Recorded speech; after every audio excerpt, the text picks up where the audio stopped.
Bismillahirrahmanirrahim. Assalamu alaikum. AFAQ New Iqbal Series. Keep learning at home. English Grade 4. Dear students, امید کرتا ہوں کہ آپ سب خیریت سے ہوں گے.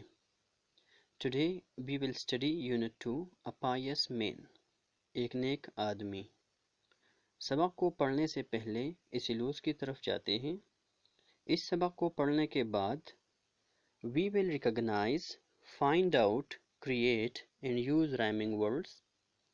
We will know about transitional devices. We will learn about the use of articles. We will understand the use of conjunctions.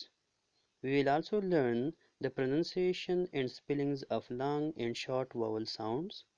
And we will also be able to find out and use collective nouns in sentences. تو چلو students شروع کرتے ہیں. ایک دفعہ ایک بچہ تھا جو کہ اپنے خاندان والوں کے ساتھ گاؤں میں رہتا تھا. وہ مٹھائیاں کھانے کا بہت شوقین تھا. وہ ہمیشہ اپنے والد کو مٹھائیاں لانے کا اصرار کرتا تھا.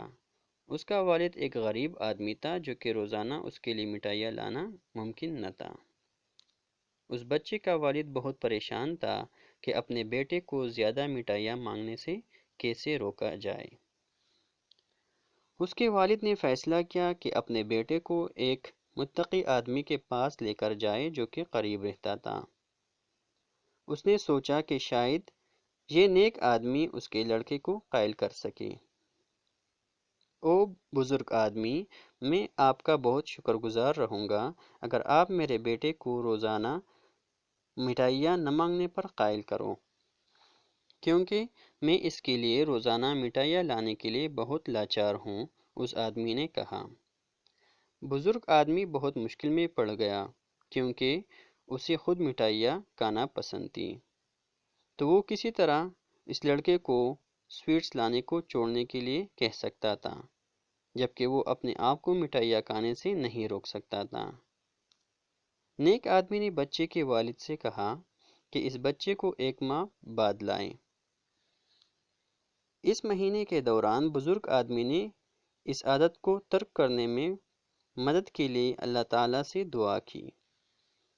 ایک مہینے بعد جب وہ لڑکا اپنے والد کے ساتھ واپس آیا، بزرگ آدمی نے بچے سے کہا، میرے پیارے بچے، تم ایک اچھے بچے ہو. تم حقیقت میں زیادہ مٹھائیوں کے حقدار ہو، لیکن آپ کے والد کے پاس اتنے پیسے نہیں کہ آپ کی ضرورتوں اور خواہشوں کو پورا کر سکیں. آپ اپنے والدین کی اطاعت کرو. میں خود مٹھائیاں کھانا پسند کرتا ہوں لیکن ابھی میں نے اسے کھانا چھوڑ دیا. اگر آپ کوشش کرو تو آپ بھی بہت زیادہ سویٹس کھانا چھوڑ سکتے ہو، اور بہت زیادہ مٹھائیاں کھانا صحت کے لیے بھی اچھا نہیں. اچھا بیٹا، اب مجھے بتاؤ، آپ مٹھائیاں مانگنا چھوڑ دو گے جو آپ کے والد آپ کو دینا برداشت نہیں کر سکتے؟ ڈیئر اسٹوڈنٹس، بچے کو احساس ہوا کہ اس کے والد روزانہ کی بنیاد پر اس کے لیے مٹھائیاں نہیں خرید سکتے. اس دن کے بعد لڑکے نے مٹھائیاں مانگنا چھوڑ دیا. کچھ دن بعد لڑکے کے والد نے نیک آدمی سے پوچھا کہ آپ نے اس وقت کیوں میرے بیٹے کو مٹھائیاں مانگنے سے نہیں روکا جب ہم ایک مہینہ پہلے آئے تھے؟ نیک آدمی نے جواب دیا کہ میں کیسے اس کو منع کر سکتا تھا جبکہ میں خود مٹھائیاں کھانے کا شوقین تھا. نیک آدمی نے کہا، میں نے بہت کوشش کی کہ میں سویٹس کھانے ترک کر دوں، کیونکہ جب ہم کسی اور کو کسی کام کو کرنے کا کہتے ہیں، ہم ضرور وہ کام خود بھی کریں. ہمیں وہ کام کرنے کا دوسروں کو نہیں کہنا چاہیے جو کام ہم خود نہ کریں. تو یہ تھی کہانی ایک بچے کی اور ایک نیک آدمی کی. تو بچوں، اس کہانی سے ہمیں یہ سبق ملا کہ جو کام ہم خود نہیں کرتے اسے دوسروں کو کرنے کا نہ کہیں. پہلے ہم خود وہ کام اپنے عمل میں لائیں، پھر دوسروں کو کہیں تو وہ ہماری بات مانیں گے.